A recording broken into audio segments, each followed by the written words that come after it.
Hello and welcome to my latest weekly video news from Madison's. Well, of course, last week, Bank of England raised interest rates again, the second time in 3 months, and they went up from 0.25% to 0.5%.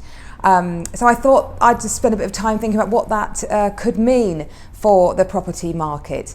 Well, it's worth bearing in mind that although that's the second rise in the last 3 months, it's actually the second rise since August 2018. Rates were starting to be increased then. They were then held a bit low as uncertainty towards Brexit surrounded, to create more confidence of spending by putting more money in people's pockets. Simply, if your debt costs you less, you have more money to spend on other things.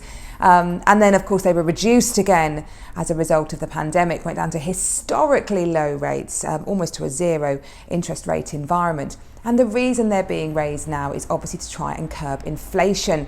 It's above 5%. It's predicted to be around 7.5% by April, and that is a phenomenally high rate. The government sets a target, likes to see it around 2%.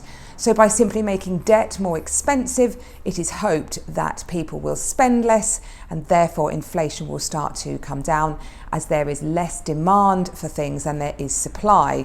And of course, we're hearing a lot about the demand for many things at the moment with regards to building materials and other areas that are seeing huge price growth. So they're really trying to curb all that inflation around there. Real mixed reaction to it though. As I mentioned in a vlog a few weeks ago, some people feel that this is the kind of inflation that is not like normal inflation. So normally inflation affects much more luxury goods, and therefore when you make debt more expensive to people, they'll take a choice not to have that holiday, not to go out for that dinner, not to go to the theatre, buy those clothes, those shoes, etc. But at the moment, of course, what we're seeing is inflation is very heavily hitting people's necessities, so fuel and food. And therefore, a lot of people feeling that to raise rates now, when people are feeling the pinch so much in their pocket from food and fuel costs, was really foolhardy of the Bank of England. Interestingly, though, it was unanimous amongst the Bank of England's Monetary Policy Committee to raise rates. Indeed, five voted to raise to 0.5%, but 4 of the committee wanted to go to 0.75%. So it was always going to go up just by how much. So the Bank of England certainly felt there was no dilemma that rates should be put up. Of course, a lot of people will be hopefully on fixed rate mortgages. That means that when rates are going up, you won't feel the pinch immediate in your pocket. But those on tracker rates and variables, they will certainly see that. A tracker rate passes it on almost immediately. A variable sees the bank changing their interest rate, but not necessarily by the whole amount of the rate that it's gone up by. But they will feel their mortgage costs getting a lot more expensive. But those people on fixed rates should see a stability of rates. But of course, there are 1.5 million fixed rates due to be ending this year. So those people will be coming out of a fixed rate environment and looking to rebroker their mortgage in the current new interest rate environment. My gut feeling is that will be okay. If you wind the clock back, say 2, 3, or even 5 years when those last fixed rates were done, interest rates are still incredibly low, historically fundamentally low against where they would normally be.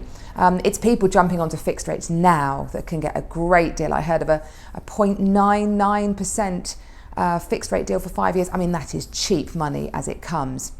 And not expected, actually, interestingly, that landlords will necessarily pass on all of this rate cost. Of course, if their mortgage on a property is costing them more, there's a temptation to increase the rent that is paid by the tenant to compensate them for those rise in mortgage costs. But I don't think that will happen.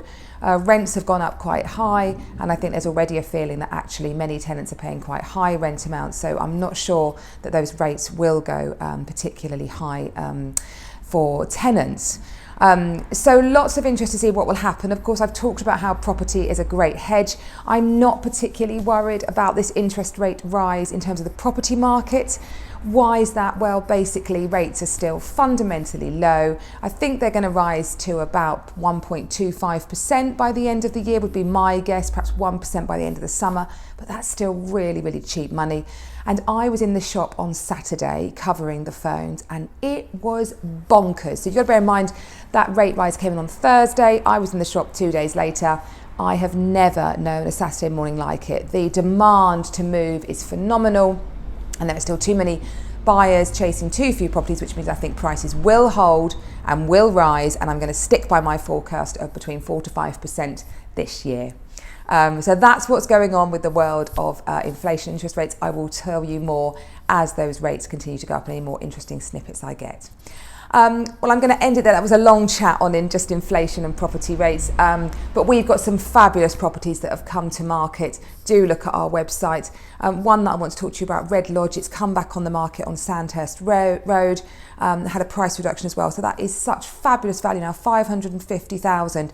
You're being compensated for the fact that it is on that busy road, but you get so much house for your money and it is so pretty. So do please have a look at that one. I've got a lovely penthouse apartment on Mount Ephraim Place. It has been exquisitely renovated. It's got 2 allocated off-road parking spaces, a private garden, stunning views, option to apply for residence parking, so much to give right on the doorstep of the town. And that one's really, really worth a look. So if either is of interest, give me a call and be very, very delighted to chat to you more. I hope you have a great week. I look forward to seeing you next week. Bye-bye.